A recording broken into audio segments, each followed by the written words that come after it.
Semua itu tergantung pada orang yang memfungsikannya. Jangan dinilai sebelah mata, saya mengatakan itu. Ayo kita seimbangkan. Oke lah, HP kita gunakan, SMS pacar kita, gampangannya begitu. Tapi saat no HP ini jadi gawe ngono tok. Seimbang no ambek gawe alarmnya awak dhewe. Lek HP ini terus-terusan digawe maksiat, sakno HP ini. Berarti lek HP ini sing cepat rusak iku gawe maksiat kok. Ayo. Paham ya? Kemudian siapa, kapan, di mana, tadi sudah di mana, siapa orangnya. Ini kadang kita tidak melihat. Sekarang krisis etika. Coba kita amati. Saya kurang setuju dengan adanya hak asasi manusia. Seorang guru sering dilaporkan di mana-mana. Seorang guru dilaporkan ke polisi. Bagaimana etikanya? Karena nilai merah anak sekolah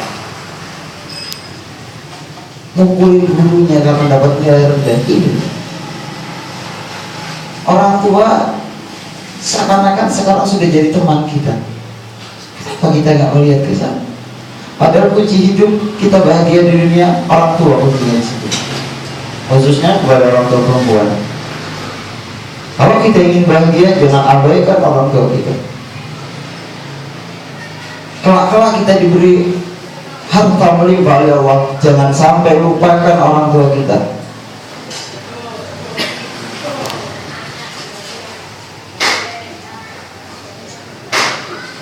Mengapa semua kadang itu mengalahkan seperti itu? Ayo etika kita ketika kita bertemu dengan guru kita, bertemu dengan saudara yang lebih tua, bagaimana sikapnya? Khususnya di lagi sini sekarang kan lembaga, di lembaga gampangannya. Lembaga ini kan banyak ranahnya. Oh, dimana ketika kita ngaji, kita ada di sekolah, di Madim. Oh, ini adalah guru saya. Ketika nanti diregis, oh ini adalah kakak saya. Ini bagaimana kita bersikap seperti itu? Bagaimana kita cara ngomong dengan orang, kita belajar dan menjadi orang itu seperti sering saya katakan, lek dadi wong itu apa? Jangan merasa bisalah merasa. Ojo rumongso iso ngrasa. Iso rumongso. Kalau kita selalu bisa merasa, oh saya paling hebat, saya kan juara, saya kan selalu dibutuhkan di. Ini ketika dinasehati, ketika kita salah, kita dinasehati, kita apa kan?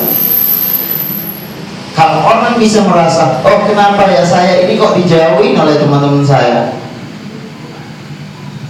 Oh ono tingkahku sing gak tepat. Oh opo yo arek-arek kabeh kok akeh sing benci nang aku. Kita perlu. Oh nanti setelah selesai semua, lagi selesai, TPG selesai, kita kumpul semua itu teman, sebagai teman yang lebih tua. Kita gunakan ini dengan siapa? Karena manusia itu tanpa etika, kata baginda Nabi sebutkan, orang yang tidak punya etika bagaikan mayat hidup, mayat yang berjalan. Kan gitu. Kalau kita nggak punya etika, karena baginda Nabi memang istri utami makarimal akhlak. Yang pertama, satu-satunya baginda Nabi bukan untuk menyebarkan apa. Kata baginda Nabi, itu saya diutus memakan, tujuan saya diutus ke dunia satu hal, untuk menyempurnakan akhlak.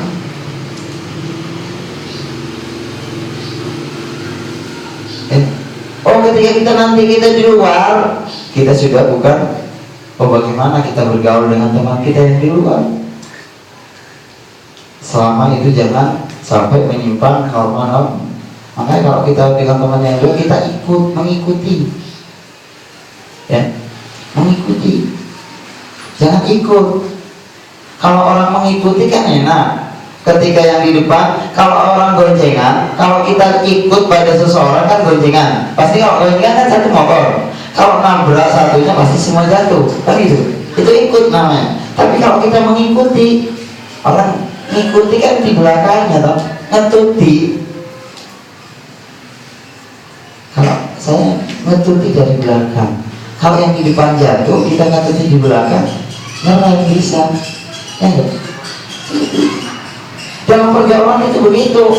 Kita jangan benci pada teman kita yang nakal karena dia suka kurang ajar dan segala macam. Itu adalah teman kita, itu ya apa-apa dia adalah teman kita. Tapi sebatas kita mengikuti dia, menghormati dan menghargai. Ini sekarang kita untuk selalu diam di rumah nggak mungkin bisa. Sudah lingkungannya sekarang seperti ini.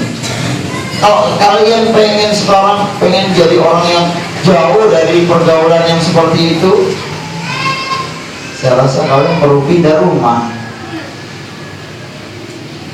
Cari rumah yang ada di tengah hutan sekalian, baru kalian akan aman.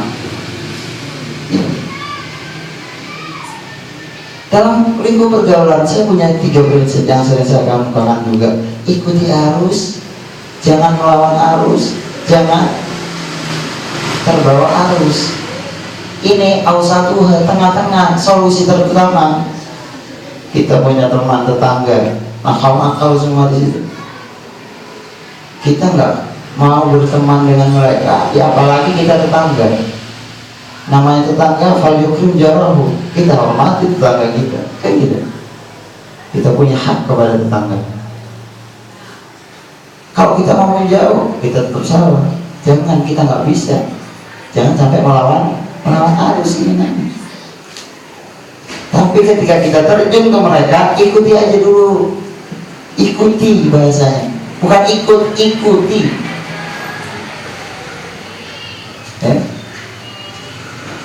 Tapi jangan ketika kalian mengikuti, jangan sampai terbawa.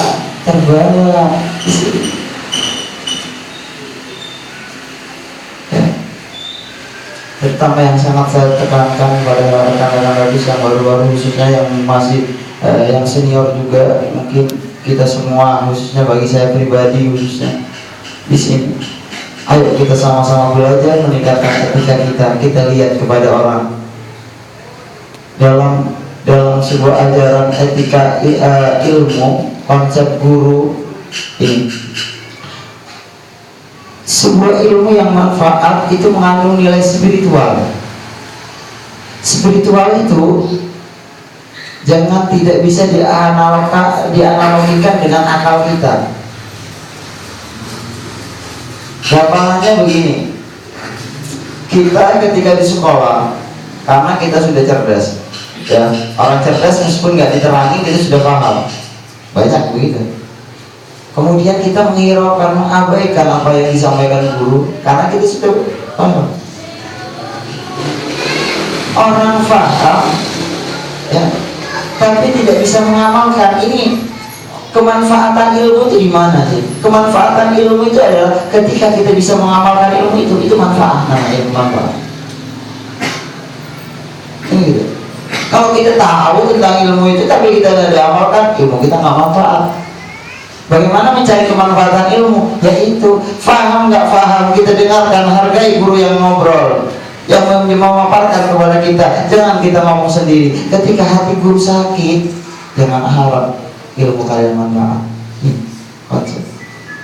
Kita faham nggak faham, asalkan kita sudah memenuhi wajib